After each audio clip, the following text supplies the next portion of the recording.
겠습니다. 하나님 아버지 감사합니다. 웨스트민스터 대유리 문답 400년이나 된 문서지만 당시에 하나님의 사람들을 통해서 우리의 신앙이 무엇을 믿는 것인지 잘 진술할 수 있도록 하셔서 저희가 이 책을 가지고 공부를 했습니다. 오늘 마지막 시간입니다. 하나님 아버지, 저희가 배운 것들이 많이 잊어버릴지라도 헛되지 않아서 차곡차곡 저희들의 생각 속에 쌓여서 저희가 점점 더 자기 마음대로, 자기 식대로 하나님을 믿는 것이 아니라 온전하게 성경의 가르침을 따라 하나님을 알아가는, 하나님을 아는 지식이 견고해지게 하시고 그에 따라서 저희의 신앙도 흔들리지 않는 신앙으로 자리할 수 있도록 은혜를 베풀어 주시옵소서.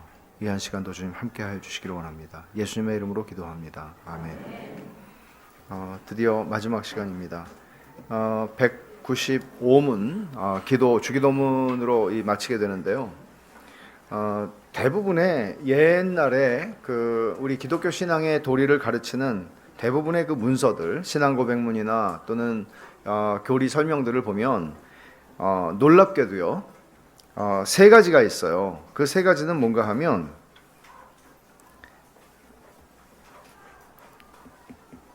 사도신경, 그리고 또 뭐가 있을까요? 십계명, 그 다음에 주기도문입니다. 그러면 사실 이 세 가지는 보통 우리가 성경이나 찬송가의 앞면이나 뒷면에 나와 있잖아요. 이 세 가지가. 그리고 이거는 우리가 거의 십계명을 다 외우지는 못할지라도 다 알잖아요. 그러면 사실 십계명과 사도신경과 주기도문 이 세 가지는 기독교 신앙에 있어서 전부를 다 포함하고 있다고 봐도 되거든요. 그래서 굉장한 내용들이죠. 그런 면에서 우리가 사도신경과 십계명과 주기도문은 그렇게 가볍게 생각할 수 있는 것들은 아닙니다. 오늘 주기도문으로 이제 마치게 되는데요. 195문 여섯 번째 간구에서 우리는 무엇을 위해 기도합니까? 주기도문은 주님이 이렇게 기도하라고 가르치신 기도는 6개의 간구를 가지고 있어요. 청원 해 주십시오. 그 세 가지, 처음에 세 가지는 뭐였어요? 하나님의 이름, 하나님의 나라, 하나님의 뜻이죠. 그 다음에 뒤에 있는 세 가지는 뭐예요? 우리에게 속한 것들입니다. 그래서 첫째는 일용할 양식, 그 다음에 우리의 죄의 용서, 그리고 오늘 세 번째, 그러니까 여섯 번째죠. 무엇을 위해 기도해야 합니까? 여섯 번째 간구에서. 자, 조금 길지만 같이 한번 천천히 읽겠습니다. 여섯 번째 간구인 우리를 시험에 들게 하지 마시옵고 다만 악에서 구하시옵소서에서 우리는 먼저 지극히 지혜로우시고 의로우시고 은혜로우신 하나님께서는 거룩하고 공의로운 여러 가지 목적을 위해 모든 것을 명하셔서 우리가 유혹에 공격받고 좌절되고 잠시 동안 사로잡히게 하시고 사탄과 세상과 육신이 우리를 강력하게 곁길로 끌어내고 덫에 걸리도록 하게 하시며 우리는 죄를 용서받은 이후에도 여전히 부패하고 연약하고 깨어있지 않아서 유혹에 굴복하고 우리 자신을 유혹에 내어줄 뿐만 아니라 우리 스스로는 유혹에 저항한다거나 유혹에서 빠져나와 회복하려 한다거나 유혹을 자기 반성과 성장의 기회로 삼으려고 하지도 않고 그럴 마음도 없어서 유혹의 권세 아래 내버려둠을 당하는 것이 마땅하다는 것을 인정해야 합니다. 그래서 우리는 하나님께서 세상과 그 안에 있는 모든 것을 주관하시고 육신을 굴복시키시고 사탄을 제어하시고 다스리시고 은혜의 모든 수단을 베푸시고 그 수단들의 복을 주시며 우리를 소생시키셔서 그 은혜의 수단들을 주의 깊게 사용하게 해주시기를, 그래서 우리와 하나님의 모든 백성이 하나님의 섭리로 말미암아 유혹에 빠져 죄짓지 않게 해주시기를 위해 기도합니다. 만약 우리가 유혹을 받게 된다면 성령께서 우리를 굳게 붙들어 주시고 유혹의 때에 견딜 수 있게 해주시기를, 또는 우리가 유혹에 빠져 넘어진다면 다시 일어나 유혹에서 벗어나 회복되고 이렇게 유혹에 빠져 넘어진 일이 오히려 우리가 거룩하게 되고 성장하는 데 사용되기를, 그래서 우리의 성화와 구원이 완성되고 사탄이 우리의 발 아래 짓밟히고 우리가 죄와 유혹과 모든 악으로부터 영원히 자유롭게 되기를 위해 기도합니다. 정말 깊은 풍성한 내용을 잘 정리한 문장입니다. 시험에 들지 말게 하옵시고 라고 기도하죠. 왜 시험에 들지 말게라고 기도를 해야 돼요? 이 기도를 우리가 이렇게 기도하라고 그러셨는데 주기도문을 그대로 할 수도 있고 또 우리의 기도로 바꿔서 할 수도 있다고 그랬잖아요. 근데 시험에 들지 않도록 우리가 기도를 하지 않는다면, 만일 우리가 물론 이렇게 생각해야죠. 첫째, 기도를 과연 하지 않는다면, 이 질문도 되게 중요한 질문이에요. 그러나 기도를 하고 있음에도 불구하고 시험에 들지 않게 기도해 주십시오라는 기도를 빼놓는다면, 그러면 우리는 시험을 우습게 여기는 거잖아요. 그러니까 마귀가 우리를 어떤 방식으로든지 넘어뜨리려고 하고, 우리가 이제 교회를 위한 기도도 하잖아요. 매일 제가 아침에 여러분 보내드리는 거예요. 그럼 왜 그렇게 해야 되죠? 그 주님이 가르쳐 주셨으니까요. 나와 내 자식과 내 배우자와 이렇게만 기도하는 거는 저쪽 절에 가면 그런 사람 많아요. 제가 불교 믿는 분들을 폄하하려고 하는 것이 아니고 일반적인 종교는 다 거기서 시작해요. 본능적으로. 그러나 주님은 너 자신에게서 시작하는 거 하나님에게서 시작하라고 그랬죠. 그리고 교회의 평안을 위해서 기도해야 한다는 것을 말씀하세요. 이거 공동체의 기도거든요. 그래서 시험에 들지 말게 하옵시고라고 기도하지 않는다면 여러분들은 이미 시험에 들어서 살아가고 있을 가능성이 큽니다. 되게 무서운 얘기예요. 이 기도를 여러분이 안 하고 계시다면 여러분들이 이미 그 속에 있을 가능성이 크다는 얘기예요. 첫 번째 한번 보세요. 사탄의 유혹과 악에서 건져주시기를 구한다. 이 악에서 건져주옵소서라고 할 때 이 헬라어는, 신약성경에 쓰여진 헬라어는 악이라고도 번역할 수 있지만 악한 자로부터 우리를 건져주세요 라는 기도이기도 해요. 그래서 사탄의 유혹과 죄에 물들기 쉬운 환경에서 살아간다는 것을 전제로 하는 것입니다. 그러니까 이걸 이렇게 표현할 수 있을지 모르겠어요. 지뢰밭을 걸어가는 사람이라고 한번 생각해 보세요. 여러분이 지뢰밭을 걸어가는데 지뢰를 탐지할 수 있는 기계가 없어요. 그럼 근데 여러분이 예수님을 믿는 사람이에요. 그럼 어떻게 기도하실까요? 지뢰를 밟지 않게 하옵시고 이렇게 기도할 거 아니에요. 지뢰를 밟지 않게 하옵시고. 근데 우리가 살아가는 삶은 지뢰처럼 수없이 많은 사탄이 깔아놓은 덫과 미끼와 온갖 것들이 다 있거든요. 바닥에도 있고 매달아 놓은 것도 있고 점프해서 따고 싶은 것도 있고 많아요.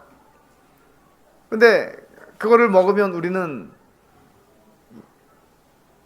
우리의 거룩함이 무너지게 되고 하나님 앞에서의 우리의 삶이 해를 받아요. 우리의 영혼에 백해무익한 것들이 너무나 많아요. 근데 그걸 기도하지 않아요. 그냥 중립적이고 말하자면 보이는 것이 전부다. 아니, 마귀는 무슨 마귀, 보이지 않는데. 그렇지 않다는 거죠. 그러니까 이런 인식을 가지고 살아갈 것을 요구하는 거예요. 여기 사탄의 유혹이라고 했는데, 사탄은 우리가 세 가지 공격이 있어요. 이걸 꼭 기억하셔야 돼요. 이 세 가지 공격은 처음엔 사탄이고요, 두 번째는 세상이고, 세 번째는 육신입니다. 이 세 개를 통해서 사탄은 우리를 공격합니다. 나를 공격합니다. 그러면 먼저 사탄을 보세요. 사탄은 대적자예요. 타락한 천사들의 우두머리예요. 그러니까 어떻게 해서든지 사탄은 그 이름의 뜻대로 고소하는 자이고 대적하고 거짓 고소죠. 거짓 고소 합니다. 세상은 하나님을 대적하는 모든 것들을 총칭하는 사탄의 나라라는 의미에서 쓴 겁니다. 하나님이 세상을 이처럼 사랑하사라고 할 때에는 이런 의미의 세상은 아니에요. 여러분 요한복음 12장 31절을 한번 찾아보십시오. 여기서 어떤 의미로 이 세상을 쓰고 있는지.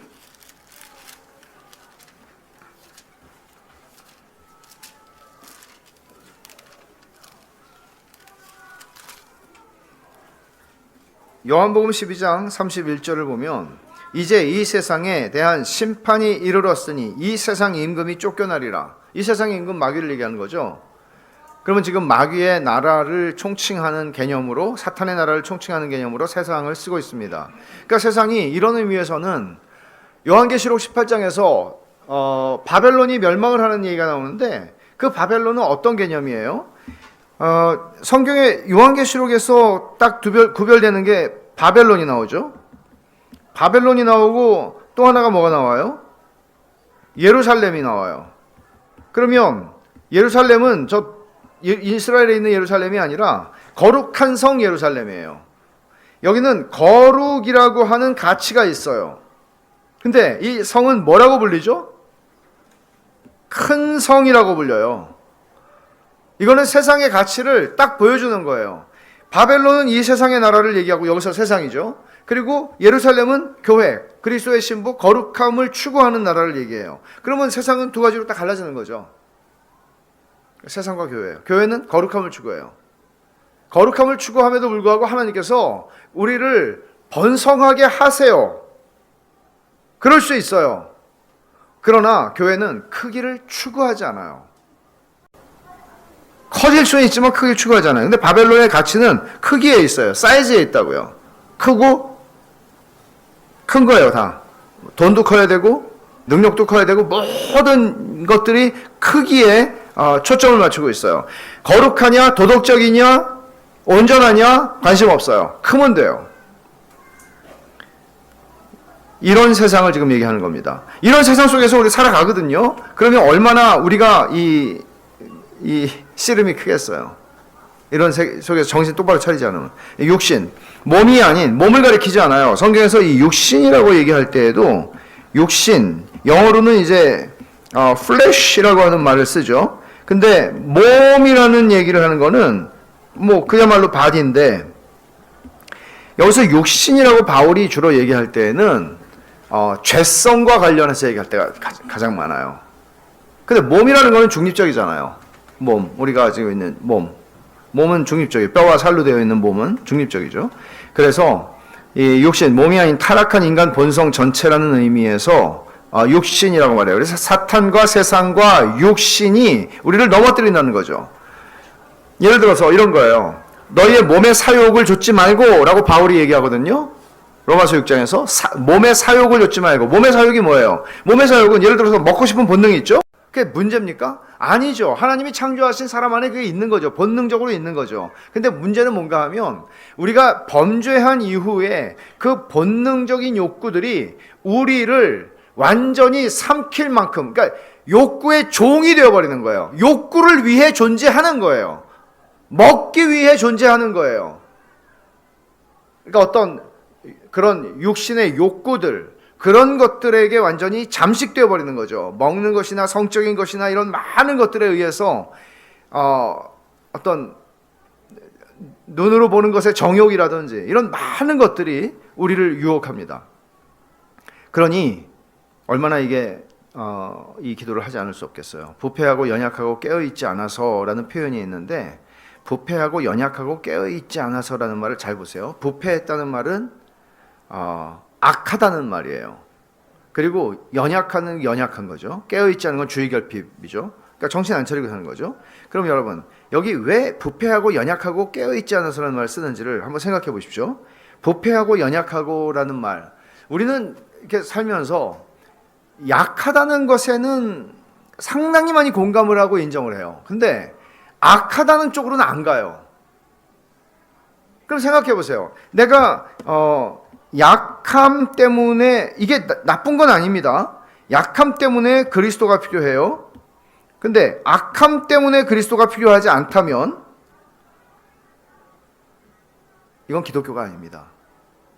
이건 기독교가 아니에요. 왜냐하면 그리스도는 우리의 죄를 속하기 위해서 이 땅에 오신 것입니다. 그 이후에 우리는 우리의 약함 속에서 그리스도의 능력이 머물게 하려 함이라고 바울이 고린도후서 12장에서 고백하는 것처럼, 그렇게 우리는 약함 속에서도 약함을 기뻐하고 약함을 자랑할 정도가 될 수 있을 만큼 그리스도의 능력으로 살아가는 것을 배워요. 근데 그 전에 악함, 이 죄악됨이죠. 부패한 것이죠. 그것을 인정하지 않으면 그리스도와 관계를 맺지 않는 것입니다. 이 두 가지를 잘 구별할 필요가 있다는 것. 그리고 그럼에도 불구하고 우리의 육신의 이 약함이라는 것이 어디로 인도하냐면 깨어있지 않는 것. 그러니까 그 예수님의 세 제자를 보세요. 겟세마네 동산에서 예수님 기도하시는데 때로는 이해가 되면서도 때로는 이해가 좀 안 가죠. 어떻게 이 절체절명의 순간에 저렇게 아무리 피곤해도 저렇게 졸 수가 있나. 근데 저는 이해하죠. 저는 되게 잘 조는 사람이기 때문에 저는 되게 이해가 가긴 가는데 그래도 그렇지 어떻게 세 번이나 주님이 말씀을 하시게 하실 수 있나. 우리의 삶이 어떤 것인지를 보여주는 거거든요. 그래서 인정해야 되는 게 이런 게 있어요. 하나님은 지혜로운 섭리로 선한 목적을 위해 우리가 잠시 유혹에 넘어지고 덫에 걸리게 하실 수 있어요. 그럴 수 있어요.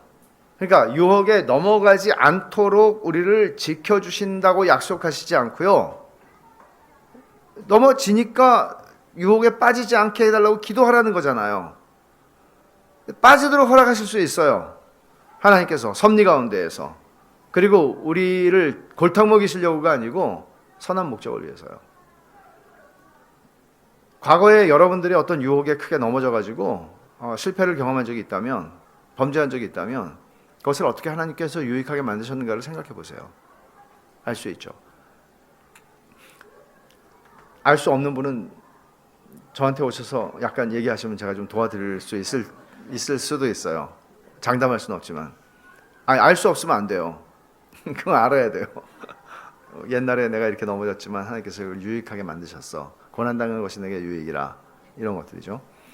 B. 죄 용서를 받은 후에도 우리는 유혹에 굴복하고 유혹을 성장의 기회로 삼지 않으려고 하는 부패와 연약을 가진 존재입니다. 이거 인정해야 돼요. 우리가 이 사람은 이렇게 하는 걸 보니까 이 사람은 거듭나지 않은 사람이구만. 이렇게 함부로 판단할 수 없다는 거예요. 그렇게 하면 안 돼요. 우리는 이런 존재예요. 죄 용서를 받았어요. 은혜를 받았다고요. 그럼에도 불구하고 또 유혹에 굴복하고 또 유혹에 굴복한 다음에 그 잘못을 깨닫고 그것을 자신의 성장의 기회로 삼아야 되는데 그렇게도 또 못하는, 이거 완전 무능한 사람 아니에요. 옛날에 사또가 내 죄를 알렸다. 이거 되게 중요한, 죄를 스스로 알아야 되잖아요. 깨달아야 되잖아요. 권장을 받더라도. 그래야 그 다음에 그 짓을 안 할 거 아니에요. 근데 우리는 내 죄를 알렸다. 그러면 잘 모르는 게 우리예요. 그러니까 이런 거죠. 하나님은 우리의 죄에 훨씬 더 깊은 것을 지금 다루고 계시는데 우리는 이건가? 이런 수준으로 피상적으로 이해한다고요. 그러니까 하나님이 네 죄를 알렸다고 하는 것을 더 깊은 하나님이 말씀하시는 차원으로 안 가요. 되게 심각한 거죠. 심지어 조건 없이 우리를 용서하시고 용납하시는 하나님의 은혜의 복음에 대한 메시지를 이용을 해요. 괜찮아, 이거 아무것도 아니야. 하나님 날 다 받아주셔. 이만큼 우리가 악하다는 걸 보여주는 거죠. 그래서 그리스도인은 항상 자진해서 유혹에 맞서려고 하지 않으며 때때로 그렇게 한다. 자신의 능력을 과신하지 말라는 것입니다. 그러니까 항상 여러분이 자진해서 유혹과 싸우고 저항하고 그렇게 우리가 하지 않는다는 거예요. 때로는 덥석 물어요. 원해서. 그러니 내가 내 의지를 주장할 수 없고 내가 내 마음을 다스릴 수 없으니 주님은 시험에 들지 않게 깨어있어 기도하라고 말씀하시는 거죠. 중요한 기도 아닙니까? 그 다음에 무엇을 구하려는 것인가? 이런 걸 인정하라. 우리의 무능함을 인정하라. 무엇을 구하라는 것인가? 죄에 빠지지 않기를 구하는 것입니다. 자, 이걸 자세히 보면 세상 모든 것을 주관하심으로써 보세요. 죄에 빠지지 않게 하는 것. 첫째, 세상 모든 걸 주관하심으로써 타락한 육신의 본능에 굴복하지 않기를 구함. 요한복음 17장 15절을 한번 찾아보세요.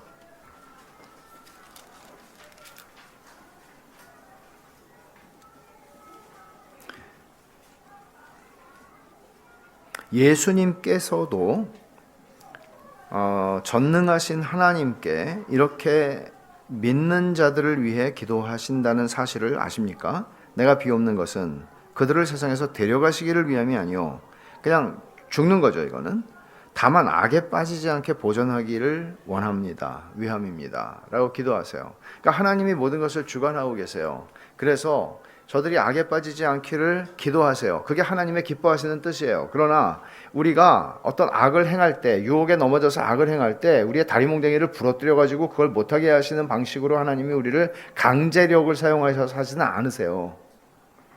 그래서 허용을 하세요. 기뻐하시는 뜻이 아니지만 허용하세요. 그러나 그것을 유익하게 만드시죠. 고린도전서 10장 12절과 13절은 하나님께서 우리가 감당할 시험을 당할 때 감당할 힘을 주실 뿐만 아니라 감당할 수 없게 하신다면 피할 길을 주신다고 말씀하잖아요. 그러니까 우리가 완전히 넘어지게 하시지는 않는다는 말씀을 하는 거죠. 두 번째는 타락한 육신의 본능에 굴복하지 않기를 구하는 것이다. 우리의 육신은 타락한 본능을 가지고 있습니다. 그렇기 때문에 넘어진다는 거죠. 그 타락한 본능, 육신의 본능에 굴복하지 않게 해달라고 기도하는 거예요.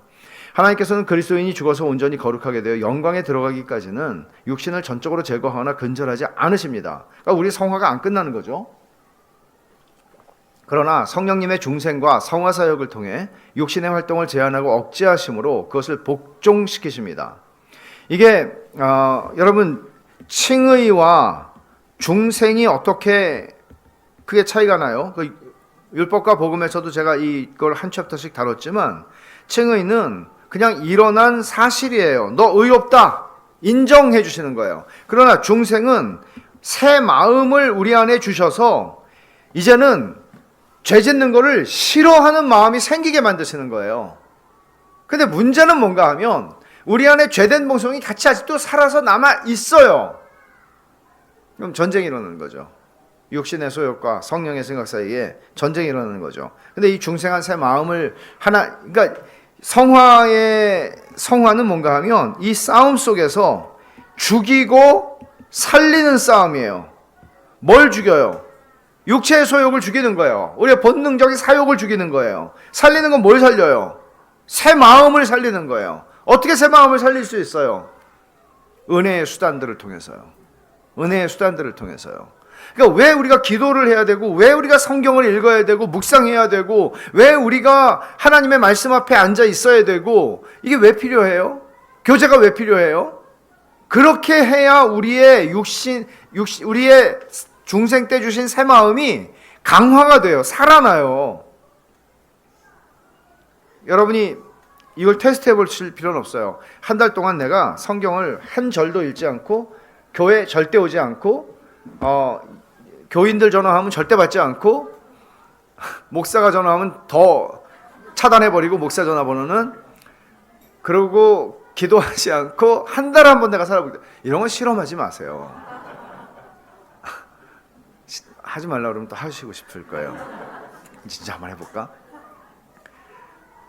해볼 수는 있겠으나 그 여파, 그 폐해가 10년 넘게 갈 가능성이 있어요. 한 달만 그렇게 하면. 그러면 뒤집어서 뭐 실험할 것도 없고 난 지금 그 실험 중이다. 벌써 몇 년째. 그래도 이 자리에 앉아 있는 거는 참 다행이에요. 다행인데 그렇게 살면 우리의 중생으로 주신 새 마음이 자라질 않아요. 자라질 않는데 반면 우리 안에 있는 죄된 본성은 계속 자극을 받아서 살아나요. 자극이 뭔가 하면 우리 주변의 세상이에요. 마귀예요. 그러니까 시험에 들지 않게 기도하라는 거거든요. 주님은 이 싸움을 하셔야 돼요. 그냥 대부분의 사람들이 주일날 교회 왔다 갔다 하는 것으로 우리의 신앙생활에 어떤 최소한을 유지하려고 생각하지만 착각입니다. 그렇게 해서는 되질 않아요. 왜 우리 교제해야 돼요?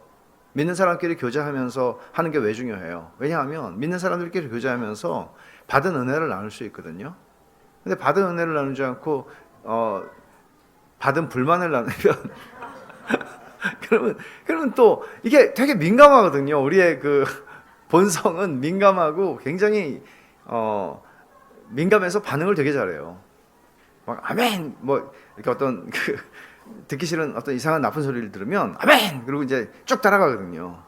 그럼 우리 이 중생의 마음은 가라앉는 거예요. 죽는 거예요. 그러니까 죽이고 살리는 싸움이에요. 이게 세상 이 3번을 보시면 3번의 A의 3번 사탄을 제어하심으로써 이제 우리를 구해달라는 얘기를 하는 거죠.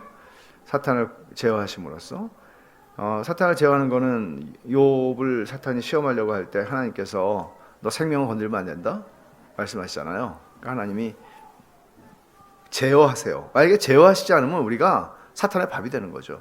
은혜의 방편을 통해서 지금 조금 아까 말씀드린 대로 은혜의 방편들을 잘 사용함으로써 우리는 죄에 빠지지 않기를 기도하라는 것입니다. 그다음에 B, 유혹에 넘어져도 회복과 성장이 일어나고 완전히 유혹과 악에서 자유하기를 구하는 것입니다. 설령 내가 유혹에 넘어졌어요. 그렇다 할지라도 주님, 이것조차도 나에게 유익이 되도록 주님 그런 결과가 되도록 바꿔주십시오 하는 기도예요. 그건 성령으로 붙드셔서 유혹을 받을 때 든든히 서기를 구하고 넘어지더라도 회복되기를 구하며 유혹이 거룩과 성장의 계기가 되기를 구하고 성화와 구원이 온전하게 되기를 구하는 것이며 사탄과의 싸움에서 승리하기를 구하고 죄에서 영원히 자유하기를 언제 돼요?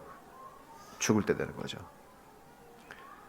근데 여기서 여러분들이 느끼시는 건 뭔가 하면 저는 오늘날 우리에게 제일 큰 씨름은 바로 이 거룩과 죄의 문제라고 주저없이 말하겠는데요. 적당한 타협이 우리의 삶에는 말도 못하게 익숙하고요. 그렇게 그냥 살아가게 돼요. 적당한 타협이요. 그러니까 여러분들이 예를 들어서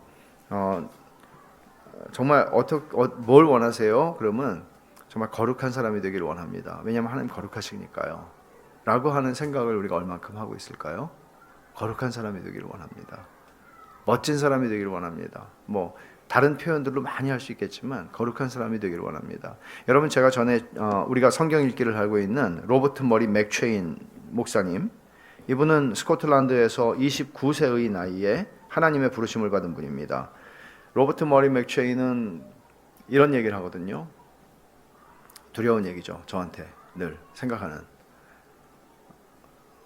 하나님이 나에게 맡겨주신 양무리가 있는데 목사로서 나의 첫 번째 사명은 말씀을 온전히 전파하는 것이고 두 번째는 그들을 위해 기도하는 것이며 세 번째는 이렇게 얘기하지 않았습니다. 그 사람은 29살에 죽었다고요. 이 젊은이가 목사로서 나의 사명은 거룩한 사람이 되는 것이고 두 번째도 거룩한 사람이 되는 것이고 세 번째도 거룩한 사람이 되는 것입니다. 그러니까 머리 맥체인이 설교를 하러 강단에 서면 그리고 기도를 시작하면 사람들은 흐느끼기 시작했다고. 전설 같은 얘기죠. 이 젊은이가 어떤 사람이었길래 궁금하시면 이번에 전기가 있으니까 읽어보시기 바랍니다. 제 아내가 저하고 결혼하고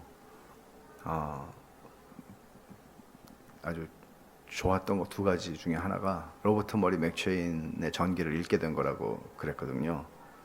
그러니까 읽어보세요. 궁금하시. 나중에 이제 김형인 목사는 로버트 머리 맥체인하고는 거리가 있는 사람이나 내가 김 목사를 만나서 얻은 축복 가운데 하나는 로버트 머리 맥체인의 전기를 읽었다는 것이다. 그렇게 되지 않기를 저는 바랍니다. 196문입니다. 주기도문의 맺은 말이 우리에게 가르치는 것은 무엇입니까? 주기도문의 맺은 말인 나라와 권세와 영광이 아버지께 영원히 있사옵나이다는 합당한 이유들을 가지고 우리의 간구를 더 강력히 주장해야 함을 가르칩니다. 즉 우리는 우리 자신이나 다른 어떤 피조물 안에 있는 가치로부터가 아니라 오직 하나님으로부터 비롯된 이유들을 가지고 하나님께 기도해야 합니다. 또 영원한 주권과 전능하심과 영광스러운 위대하심을 오직 하나님께만 돌리는 찬양을 하며 기도해야 합니다. 하나님께서 우리를 도우실 수 있고 또 기꺼이 돕고자 하시기 때문에 우리는 하나님께서 도와주실 것을 믿음으로 담대하게 간청할 수 있습니다. 그리고 하나님께서 우리의 간구를 이루어 주시기를 잠잠히 의지해야 합니다. 이것이 우리의 소원이요 확신임을 증언하기 위해 우리는 아멘이라고 말합니다. 맺은 말이죠. 나라와 권세와 영광이 아버지께 영원히 있사옵나이다. 아멘. 근데 이게 우리말로는 그렇게 번역이 안 되어 있지만 왜냐하면이라는 말로 시작하거든요. 헬라어에서는 왜냐하면 나라와 권세와 영광이 아버지께 영원히 있으니까요. 아멘. 이렇게 되는 거예요. 그러니까 우리가 하나님께 기도해야 하는 합당한 이유를 말해주는 거죠. 왜냐하면이라는 접속사를 썼으니까 왜 이렇게 우리가 하나님의 이름과 나라와 영광을 위해서 기도하고 쭉 기도해야 하는가? 왜냐하면 우리가 하나님께 기도해야 하는 이유는 하나님께서 나라와 민족을 다스리며 권세가 하나님께 있고 하나님께서 영광을 받으셔야 되니까, 하나님께 모든 것이 다 있으니까 우리 하나님께 기도하는 거죠. 하나님이 만왕의 왕이시니까, 모든 세상을 통치하시는 분이니까, 모든 권력 위에 계시는 분이니까, 전능하시니까, 그분이 모든 것을 당신의 뜻대로 행하시니까, 그런데도 놀랍게 당신의 자녀들의 기도를 들으시기를 기뻐하시니까 우리는 그분의 기도합니다. 기도응답의 근거는 우리한테 있지 않아요. 하나님의 긍휼하심과 선하심에 있다는 것을 인정하는 게 나라와 권세와 영광이 아버지께 있습니다. 제 기도를 들어주실 주권적 권세가 주님께 있습니다. 들어주시지 않을 권세도 주님께 있습니다. 이렇게 기도를 하는 거예요. 그러니까 우리는 정말 기도응답에 대해서 얼마나 많은 오해들을 가지고 있습니까? 내 기도가 일정 분량이 차야 응답을 하신다든지, 또는 내가 한 40일을 기도해야 하나님 들으신다든지, 이런 식으로 하나님을 오해하는 거죠. 그리고 모독하는 거죠. 하나님의 선하심을요. 기도응답의 근거는 하나님의 긍휼하심과 선하심에 있습니다. 그래서 우리는 하나님께 기도합니다. 하나님께만 영원한 주권과 전능함과 영광스러운 위엄을 돌리는 찬양을 하며 기도하라는 것입니다. 그러니까 이 마지막에 나라와 권세와 영광이 영원히 있사옵나이다, 이거는 찬양이에요. 송영이라고 그러죠.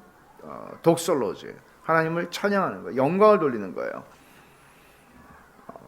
하나님은 주권과 전능함과 위엄으로 우리를 기꺼이 도우실 수 있기에 그렇게 해주시기를 믿음으로 담대히 구하며 간구를 이루어 주시도록 그분을 의지할 수 있다. 하나님은 조금 아까 말한 것처럼 선하심을 가지고, 그리고 주권을 가지고, 제가 이제 이렇게 말하는 거죠. 아주 단순화시켜 놓은 논리라고 할 수 있는데, 하나님은 어떤 분이십니까? 그러면 하나님은 전능하십니다라고 얘기하죠. 하나의 속성이에요. 전능하신데 그분이 악하시면 큰일 나죠. 그분은 지극히 선하신 분입니다. 전능하시고 선하신 분입니다. 근데 전능하시고 선하시면 뭐예요? 나하고 아무 상관이 없는데, 예수 그리스도를 통해서 나의 아버지가 되시는 분입니다. 이 세 가지 사실을 여러분들이 기억하신다면, 여러분들은 그 영광과 주권과 능력이 아버지께 있으신데 그분 앞에 기도하지 않을 수 없는 것입니다.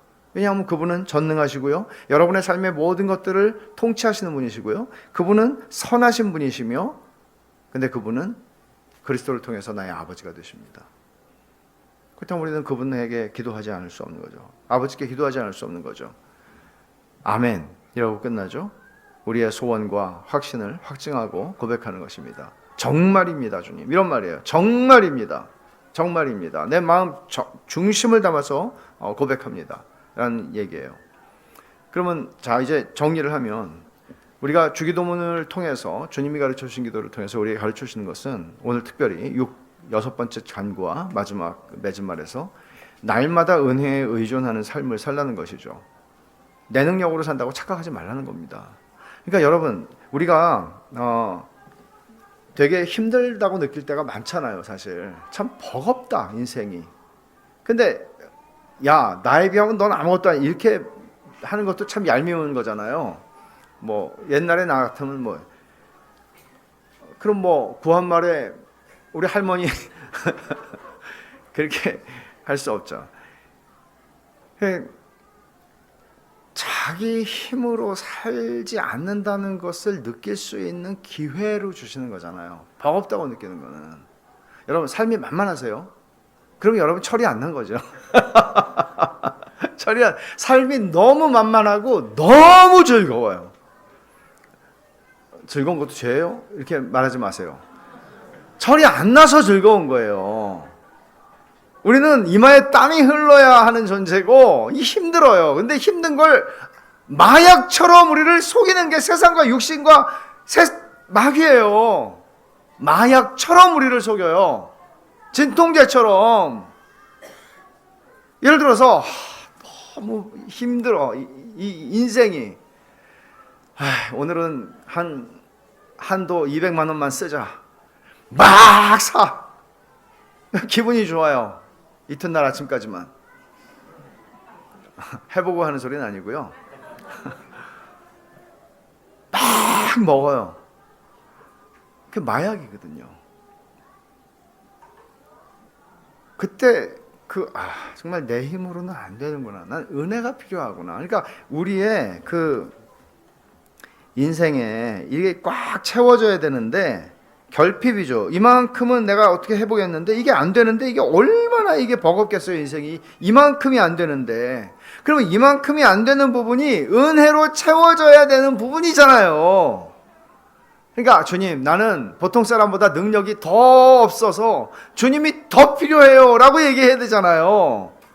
근데 그렇게 안 하잖아요. 내가 능력을 더 키울 생각을 하거나 내가 능력이 더 큰 사람처럼 보이려고 하잖아요. 얼마나 피곤하겠어 그렇게 살려면. 내가 요만큼이면 이만큼은 하나님이 나를 은혜로 채워주시는 부분이 돼야죠. 은혜로 채워주신다는 것을 인정하면, 은혜에 의존하는 삶을 살게 되면 그게 기도하는 삶이에요. 여러분이 우리가 은혜에 의존하는, 내가 은혜가 아니면 못 살아, 뭐 말로만 뭐 모든 것이 은혜, 뭐 노래를 부르고 그게 소용이 없고, 진짜 은혜가 없으면 내가 못 살아. 은혜가 없으면 내가 못 살아. 그 고백을 가지고 하나님 앞에 나가십시오. 주님은 우리의 연약함을 아셨기 때문에, 그리고 악함도 아시기 때문에 너 이렇게 기도해야 한다고 말씀하시는 겁니다. 자신의 약함과 악함과 약함과 부주의함을 인정하십시오. 그리고 넘어졌을 때도 하나님의 은혜가 다함이 없이 주어진다는 사실을 알고 넘어졌을 때도 또 나아가십시오. 그리고 이 모든 것들을 그저 나를 위해서가 아니라 하나님의 영광을 위해서 하는 것입니다. 그래서 제가 한 선배 목사님 월요일날 경주에 가서 만났는데 이런 말씀하세요. 그분은 하고 같이 자면서 뭐 까치발을 하고 아침에 1000보를 5분 동안 막 1000보를 막 하는 거예요. 그래갖고 약간 화요일날부터 지금까지도 아파요, 다리가. 그건 70 가까이 되셨는데 이걸 5분 동안 막 하시더라고요, 따라하다가. 근데 그분이 이런 말씀하시는 거예요. 목사가 건강관리를 잘 해야지, 그건 자식들한테 피해를 안 주려고 하는 그런 거 아니, 그건 다 누가 생각하는 거예요. 그런 게 아니라 교회를 위해서 건강해야 된다, 그런 얘기를 했어요. 교회를 위해서. 그래서 그래서 하기가 힘들더라고요, 이 까치발이. 우리의 이유가 그냥 내 건강을 지키고 내가 그냥 예수 믿고 잘 살고 이런 우리 가정을 이루고 좀 더 가라는 거죠. 교회와 하나님의 영광을 생각하면서 가라는 거죠. 우리의 시야가. 그러니까 이렇게 주님이 가르쳐 주신 기도를 하면은 시야가 넓어진다는 거예요. 기도하겠습니다. 하나님 아버지, 감사합니다. 참 악할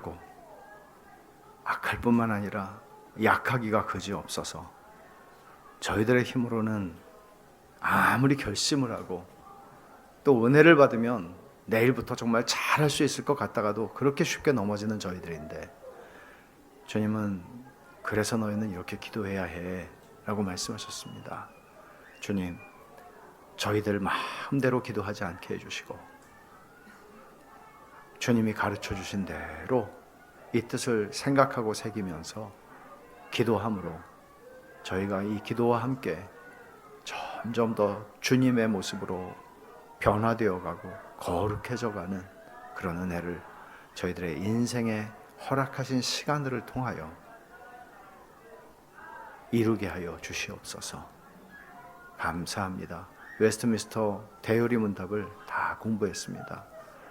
이제 또 새로운 말씀을 공부하게 될 때 주님, 이렇게 저희들의 사는 동안에 주의 말씀을 배우고 또 배우며 그 말씀들이 때로는 저희의 연약한 기억력으로 말미암아 새어나가고 부족한 이해로 말미암아 다 깨달아지지 않아도 하나하나 그것들이 차곡차곡 쌓여서 언젠가 깨달아지고 이해가 되고 그 말씀 덕분에 저희의 영혼이 사는 그런 복된 은혜를 누리게 하여 주옵소서. 예수님의 이름으로 기도드리옵나이다. 아멘.